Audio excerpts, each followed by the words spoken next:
Mister Krishnankutty Nair.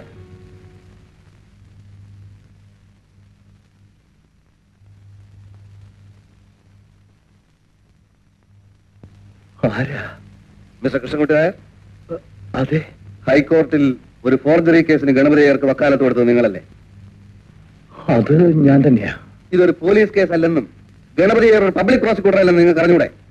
അത് ഞാൻ പറയാം. അകത്തോട്ടിരിക്കാം.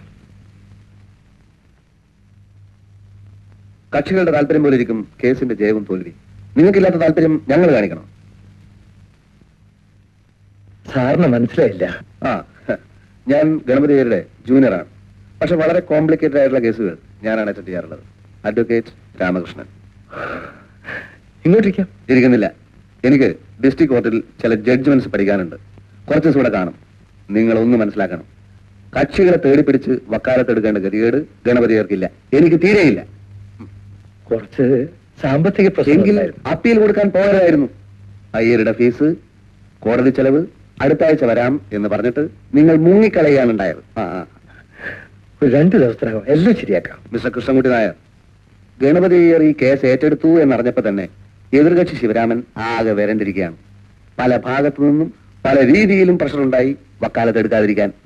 അതുകൊണ്ട് തന്നെ ഗണപതി അയ്യർക്ക് വാശിയായി.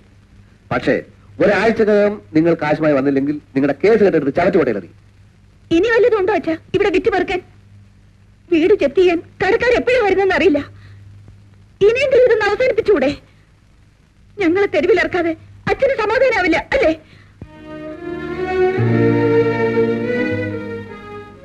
മകളായിരിക്കും അല്ലേ? Smart and beautiful. തന്നെ ഒരാൾ കാണാൻ വന്നിട്ടുണ്ട്. സ്ത്രീയാണോ പുരുഷനാണോ? പുരുഷനാ. സ്വല്പം പ്രായമുള്ള ആളാ.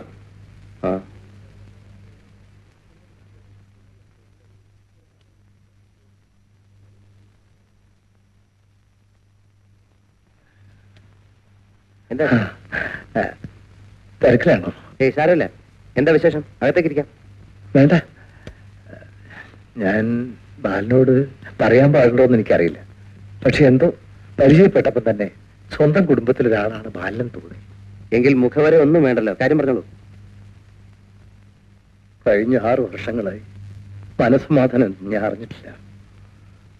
വക്കീൽ ഓഫീസിലും കോടതി വരാതെ ഇത് അലഞ്ഞരഞ്ഞ് ഞാനൊരു രോഗിയായി. അച്ഛൻ എന്തിനാ ഈ വെയിലത്ത് ഇങ്ങോട്ട് വന്നത്? ഞാൻ വൈകുന്നേരം അങ്ങോട്ട് വരുമായിരുന്നില്ലേ? അവിടെ ഒന്ന് സംസാരിച്ചാൽ ശരിയാവില്ല ബാല. ഹൈക്കോടതിയിലെ ഗണപതിയർക്ക് വക്കാലത്ത് കൊടുത്തിരിക്കുക. അപ്പോ പറഞ്ഞോളൂ. 100% സത്യം എന്റെ ഭാഗത്തുള്ളപ്പോ പരാജയത്തിന്റെ പ്രശ്നമേ ഇല്ല. കീഴ്ക്കോടതിയിലൊന്നും കേസ് നേരാമണം നടത്താൻ എനിക്ക് പറ്റിയില്ല. ഗണപതിയെ പറ്റി കേട്ടിട്ടുണ്ടോ ബാലൻ? ഇല്ല. മിടുമിടുക്കൻ. അദ്ദേഹം എനിക്ക് ഉറപ്പ് വന്നിരിക്കുകയാണ്.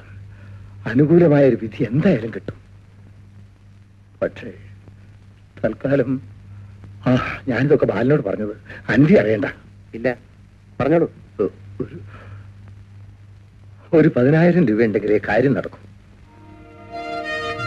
ബാലിന്റെ കയ്യിലില്ലെങ്കിൽ വേറെ എവിടെന്നെങ്കിലും വാങ്ങിച്ചു തന്നാലും മതി. നമുക്ക് പലിശ എത്ര വേണമെങ്കിലും കൊടുക്കാം.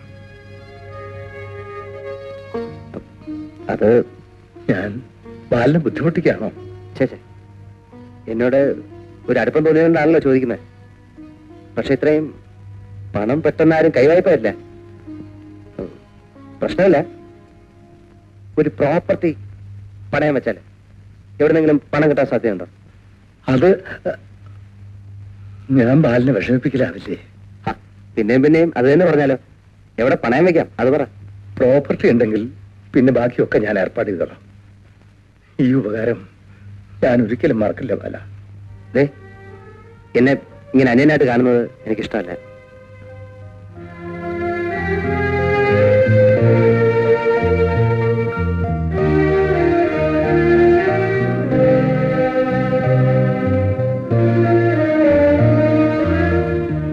ഓക്കെ, ഇതാ. താങ്ക്സ്.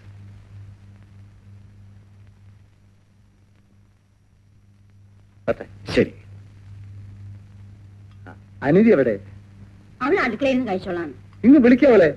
അത് കൊള്ളാം. ബാലനെന്താ പുറത്തുള്ള ആളാണോ? മോളെ, അച്ഛൻ വിളിക്കുന്നു. ഈ കൂട്ടാൻ വളരെ നന്നായിരിക്കുന്നു. ഞാൻ വെച്ചതല്ല, മോളുണ്ടാക്കിയതാ. ഇവ ഉണ്ടാക്കിയ വായ നോക്കാൻ കൊള്ളില്ല. പക്ഷെ എന്റെ മോള് പഠിക്കാനും പഠിപ്പിക്കാനും മാത്രമല്ല പാചകകലയിലും മിടുപിടിക്കുക. നിനക്ക് എന്താ മോളെ ഇവിടെ വന്നിരുന്നാല്? ബാലനെന്താ അന്യനാണോ? എന്റെ മോനാണ്.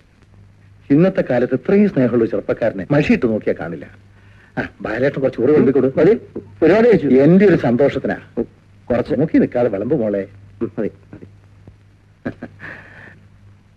ആരാ ബാലിന്റെ വീട്ടിൽ പാചകമൊക്കെ? ചേച്ചിയെ, പക്ഷെ രുചിയൊക്കെ ഒരു കണക്കാ. ആ എന്നാ പിന്നെ നേരെ ഇങ്ങോട്ട് പോര്. ബാലിന് എന്താ ഇഷ്ടമുള്ള വെച്ചാൽ എന്റെ മോൾ ഉണ്ടാക്കി തരും. സമയം വരട്ടെ. അച്ഛൻ നിറച്ച് ഊണ് കഴിക്കും. ഞാൻ എഴുന്നേക്കട്ടെ. ആ മോളെ ബാലിന് ടവലെടുത്ത് കൊടുക്ക്. ആ,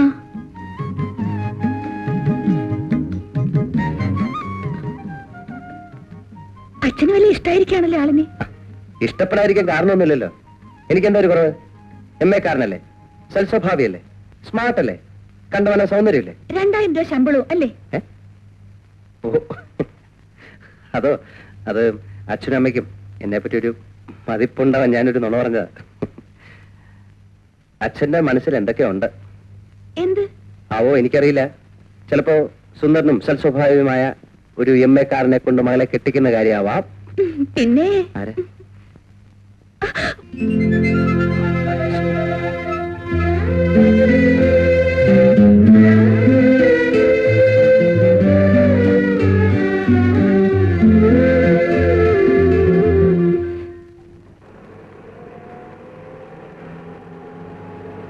ഒന്ന് നിർത്തിക്കേ.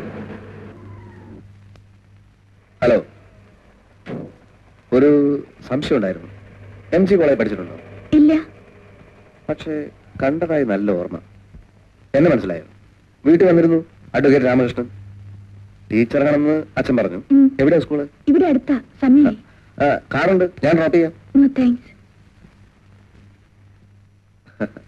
ഒരു അപരിചിതന്റെ കൂടെ സഞ്ചരിക്കാനുള്ള മടി കൊണ്ടായിരിക്കും. ക്ഷമിക്കണം, എനിക്ക് പേരറിയില്ല. Anitha. Good name. Miss Anitha അന്ന് എന്റെ മുമ്പിൽ വെച്ച് അച്ഛനെ വരട്ടുന്നത് കണ്ടപ്പോൾ ആദ്യം ഞാനൊന്ന് അമ്പരന്നു. പക്ഷെ മിസ്റ്റർ കൃഷ്ണൻകുട്ടിനാരുടെ ചരിത്രമൊക്കെ അറിഞ്ഞപ്പോൾ അത് ആവശ്യമാണെന്ന് മനസ്സിലാവുകയും ചെയ്തു. Poor man. But I can save him. നിങ്ങളിപ്പോൾ എത്രയോ വക്കീലന്മാർ അച്ഛന്റെ കാശുകൊണ്ട് ഓരോ കര പറ്റിയിട്ടുണ്ട്. അവരും പറഞ്ഞിരുന്നത് അച്ഛനെ സേവ് ചെയ്യുമെന്നാണ്. You are thoroughly mistaken, Miss Anitha. ഞാൻ വക്കീൽ പണി ചെയ്യുന്നത് വെറും ഒരു ത്രില്ലിന് വേണ്ടിയാണ്. അനിതയുടെ അച്ഛനാണല്ലോ. അദ്ദേഹത്തെ രക്ഷിക്കാൻ എനിക്കിപ്പോ ഒരു പ്രത്യേക താല്പര്യവും തോന്നുന്നു. മനസ്സിലായില്ല. എന്തോ അങ്ങനെ തോന്നുന്നു. ആദ്യം കണ്ടപ്പോ തന്നെ ഉള്ളിന്റെ ഉള്ളിൽ എവിടെയോ എന്തോ.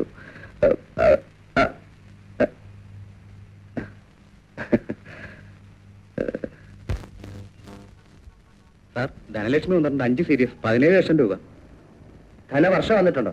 അത് 1 ലക്ഷം ഉള്ളൂ സാർ. 1 ലക്ഷം ഉള്ളൂ? അതെ. ഈ 17 ലക്ഷത്തിന്റെ എത്ര രൂപ? 3 രൂപ സാർ. 3 രൂപ? അതെ. സാധാരണക്കാരൻ എങ്ങനെയാണോ ലോട്ടറി എടുക്കുന്നത്? 17 ലക്ഷം രൂപയില്ലേ സാർ? അച്ഛനെ അത് അടിച്ചാലല്ലേ ഉള്ളൂ. അത്രേ ഉള്ളൂ. ഇത് എന്നാ നറുക്കെടുപ്പ്? ഒക്ടോബർ 11-ന്. ഒക്ടോബർ 11 ആകുമ്പോ 1 1 2 ഒന്നെടുക്ക്. ഇത് അടിക്കും അച്ഛനെ? അടിക്കും സാർ. അടിക്കും അടിക്കും. താൻ പറയാത്തന്നെ കുഴപ്പ. സാർ, ഒന്ന് നിൽക്കൂ സാർ. ഒരത്ഭുതകരമായ വിശേഷ ഫലമുണ്ട് പറയാൻ. കുറെ പേര് നോക്കി പറഞ്ഞ സാർ, കാശിന് വേണ്ടിയല്ല, ഒറ്റ കാശ് എനിക്ക് ആവശ്യമില്ല. ഇതുവരെ ആരുടെ മുഖത്തും കാണാത്ത ഒരു വിശേഷ ലക്ഷണമുണ്ട് സാർ ഈ മുഖത്ത്. സാർ ലക്ഷപ്രഭുവാകാൻ പോകുന്നു. നടക്കുന്ന കാര്യമല്ല പറയാശനെ. ബുധനും ശനിയും സന്ധിക്കുന്ന അപൂർവമായ മേടരാശിയിൽ താങ്കൾ ലക്ഷങ്ങളുടെ അവകാശപത്രം കൈപ്പറ്റിയിരിക്കുന്നു. ശരി, കൈപ്പറ്റി എന്ന് വിചാരിക്കുക. ഇന്നേക്ക് കൃത്യം, അതായത് ഒക്ടോബർ 11-ാം തീയതി പ്രഭാതം പൊട്ടിവിടരുമ്പോൾ താങ്കൾ ലക്ഷങ്ങളുടെ ഉടമയായിരിക്കും. ഒക്ടോബർ 11-ാം തീയതി. ചേടാ, ഞാൻ പോന്നു സാർ. ഞാൻ പറഞ്ഞത് ഫലിക്കുമെങ്കിൽ അന്ന് സാറിനെ അന്വേഷിക്കും. എനിക്ക് കാശ് വേണ്ട. അല്ല, നിങ്ങളുടെ നാവ് പൊന്നായിരിക്കട്ടെ. എന്റെ കയ്യിൽ ഇപ്പൊ വേണ്ട സാർ, വേണ്ട. അല്ല അല്ല, എനിക്ക് ലോട്ടറി അടിച്ചാ ഞാൻ നിങ്ങളെ വീണ്ടും കാണുന്നതായിരിക്കും. നാരായണ നാരായണ.